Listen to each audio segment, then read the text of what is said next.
You have to have some specific quality. You have to have this magnetism that attracts these other alpha males, these killers, these creme de la creme of California criminal society. You have to attract them. If you have that magnetism, you have this leadership quality, you have the intellect, you have the heart. If you're willing to kill, somebody will sponsor. Progress in the organization by doing work. You do work, and work is basically stabbing people. You kill people in the organization, and that's how you escalate. That's how you advance. That's our status mobility system. In society, you have college, you have your job, you have civil servants, and that's your status mobility system. I mean, you're educated, you make more money, you move up in your position in society. In our society, the more people we kill, we advance. The more things we do for the Mexican Mafia, we advance. We gain our social status. We become recognized in the organization.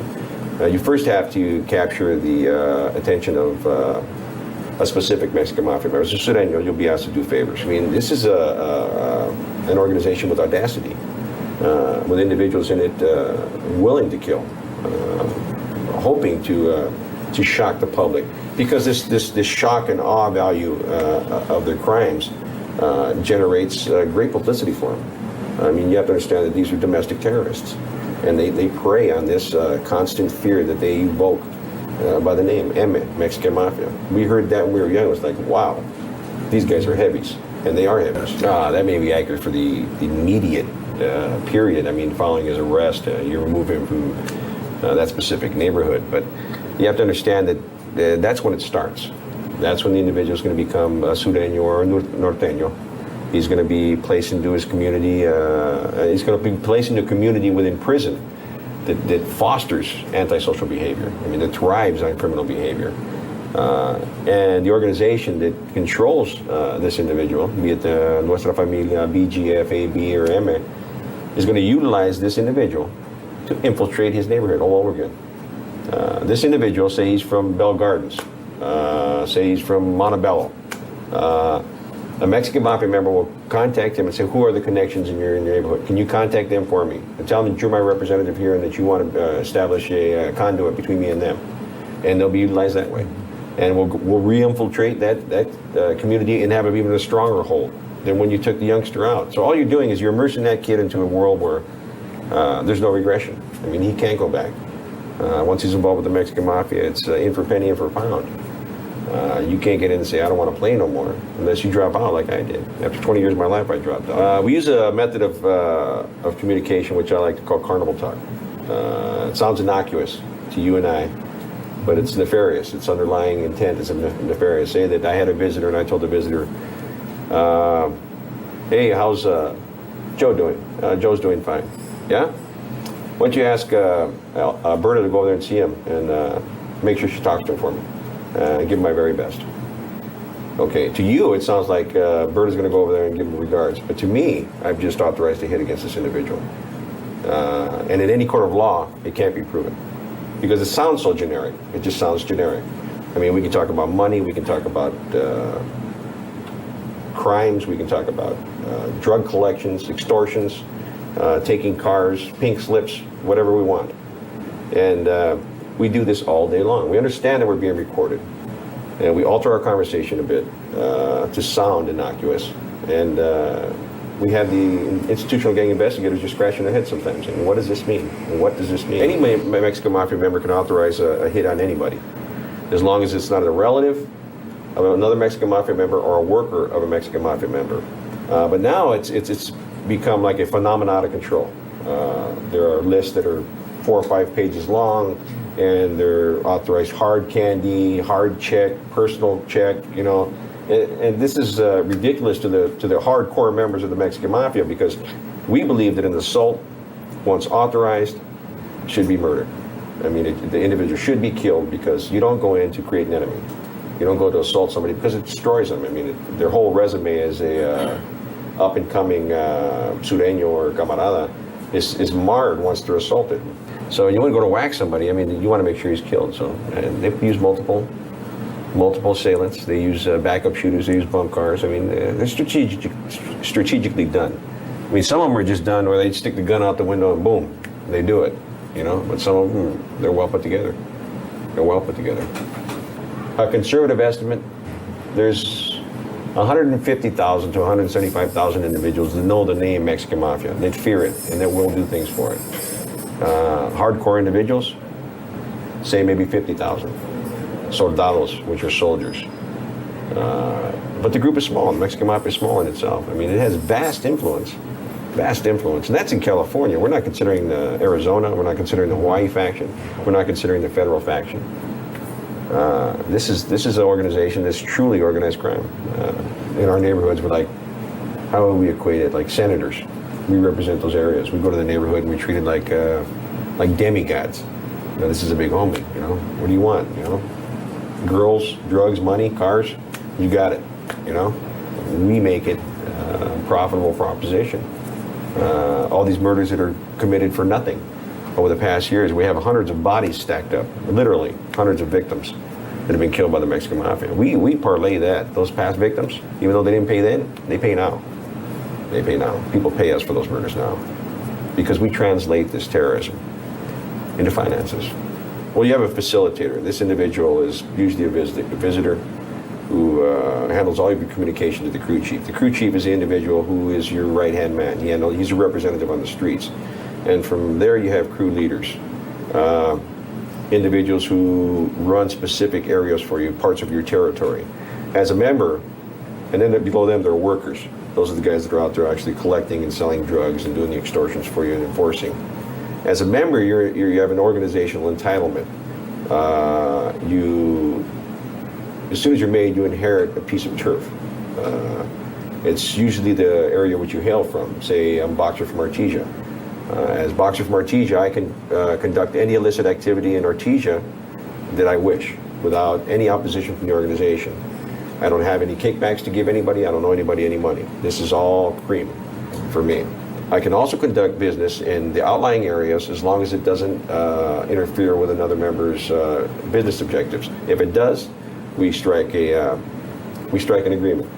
I'll give you X amount of money to let me function here, or you give me X amount of money and you can function here. Everybody pays in the mob. Everybody pays. To do business, we all pay. It's smart business.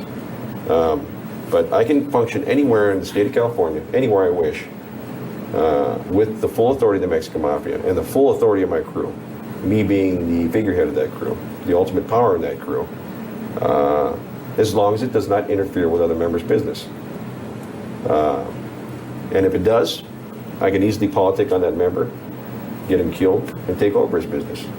It's that simple. That's all life is in the Mexican Mafia. That's why it's so treacherous. I used to run quite a large crew, probably one of the most successful crews in Southern California. And I did it all through visits and mail. We'd alter their names, we'd alter my name when they wrote back, and we conducted business out of Pelican Bay for about 10 years. And I was clearing maybe 60 a year from a cell at Pelican Bay. And that's not bad for being in prison, 1,000 miles away from your base of power. That's not bad at all. How much is the crew making? Astronomical amounts. I mean, this is, I'm at the low end of the spectrum being paid. I understand that I'm the figurehead. They're doing all the work. They own legitimate businesses. We had three legitimate businesses, and they ran them. But underneath that, they were doing illicit drug trade, extortion.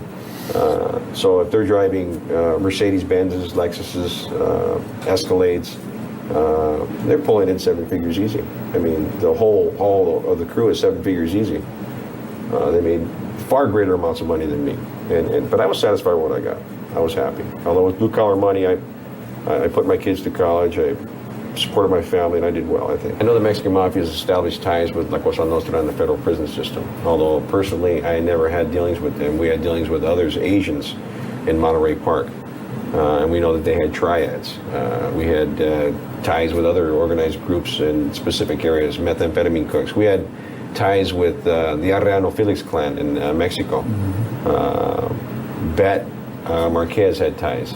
Even some of my crew had ties with some of their lower rung dealers. There are ties. I mean, anything that makes money is what the Mexican Mafia is all about. Anything that increases its political and financial power. And if that means dealing with the African community, that's no problem. All money is green. That's what the Mexican Mafia thinks. It's that money is okay. It's okay to do business with anybody as long as it's profitable. When you have Mexican Mafia members associating with senators, politicians, well-meaning individuals who believe in what they're doing is right, have no understanding of the nefarious intent of the Mexican Mafia. It will stoop to an all-time low to get somebody killed. And that's what these politicians, these clergymen, that some of the administrators have to understand. The Mexican Mafia will kill, and its whole objective is to control. So when you see these peace objectives, these stopping of the drive-bys, this is just fluff. This is fluff. This is the Mexican Mafia trying to achieve something here, and it's doing it because it looks good. And it pushes law enforcement off a little bit because law enforcement is going to get bad public relations if they go in there and crack up a peace rally.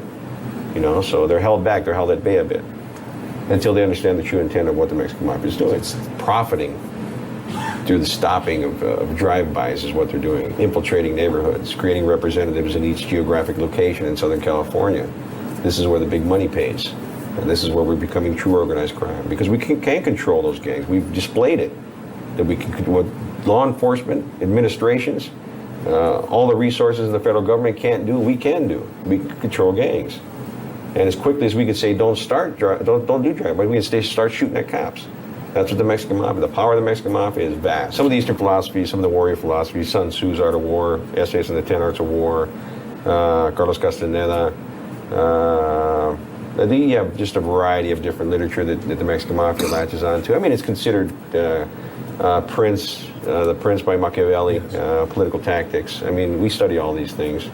I mean, for anybody to think that some of these Mexican Mafia members are illiterate, and there are some that are illiterate, don't misconstrue that to think that every Mexican Mafia member is a walking genius or anything, because some of them are just as sharp as rocks. Mm-hmm. But some of the guys sit back. I mean, we're sitting here doing life, and we have nothing better to do than educate ourselves. So we take college courses. I mean, we read all this classical literature, this Eastern philosophy, and it's absorbed. I mean, we utilize this. We put this to work. In terms of the training, I mean, we all go through basic education as to where to hit people. I mean, where vital organs are, the manner in which we hit them, called shifting gears, or over-the-shoulder stabbing motions, which are best to sink the knife the deepest.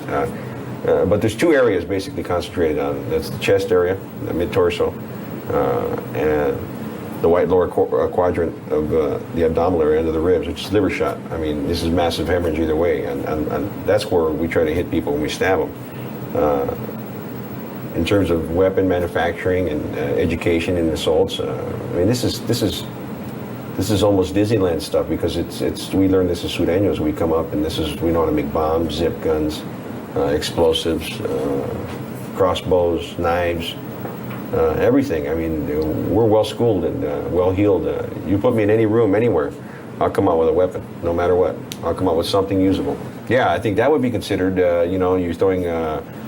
you're shooting daggers at somebody, which is a phrase for, staring at them harshly. I think that would be a challenge. That's an immediate challenge. I mean, the individual is going to stop and stare back. I mean, that's you're issuing the response. You're looking at me, I look at you, and somebody's going to wait for the shoe to drop. Mm-hmm. That's definitely you're going to create a situation there with somebody. For the seasoned veteran, the savvy individual, he'd approach it respectfully, professionally, in control, always protecting himself, but respectfully. I mean, he wouldn't step on their necks, he wouldn't kick them, beat them, speak to them in a derogatory manner, but he would control the situation. And then once he had it in control, he'd speak to them like individuals. I mean, I've spoken with gang cops in the streets before, OSS, individuals like that crash.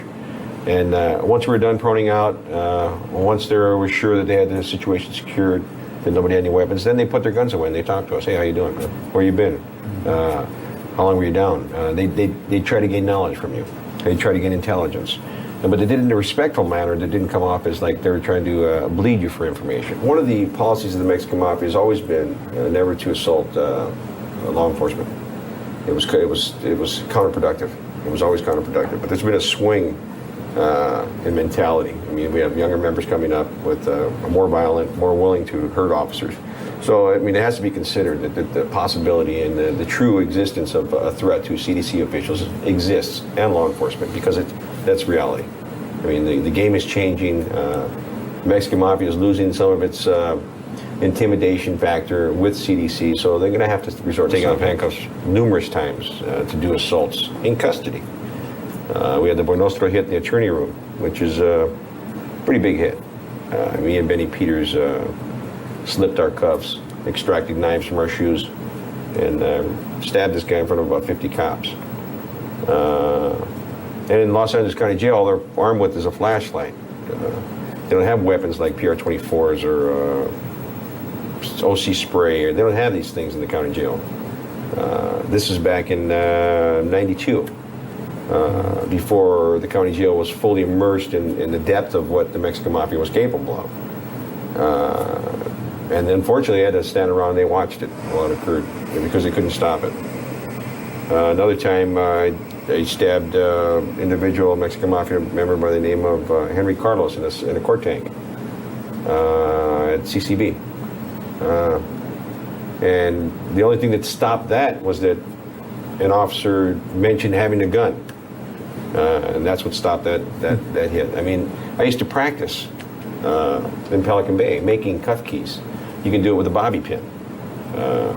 It's not that difficult to open cuffs. I mean, any type of cuff that's designed, all we have is time to sit back and figure out how to open it up. Any type of device that you create, other than black boxes. Black boxes are very efficient. Everybody's familiar with the black box. They are very efficient. And that's why everybody hates them in the CDC. They're uncomfortable and they can't be taken off. But if it's regular cuffs, people can take off their cuffs. People do have knives. I had a knife on me for 5 years straight, in shoe, Pelican Bay. I had a key on me for 5 years straight. A real key, a real knife. This is the reality in prison. This is what the CDC officers and custodial officers have to understand. Individuals are armed, seriously armed, and they're willing to commit violence.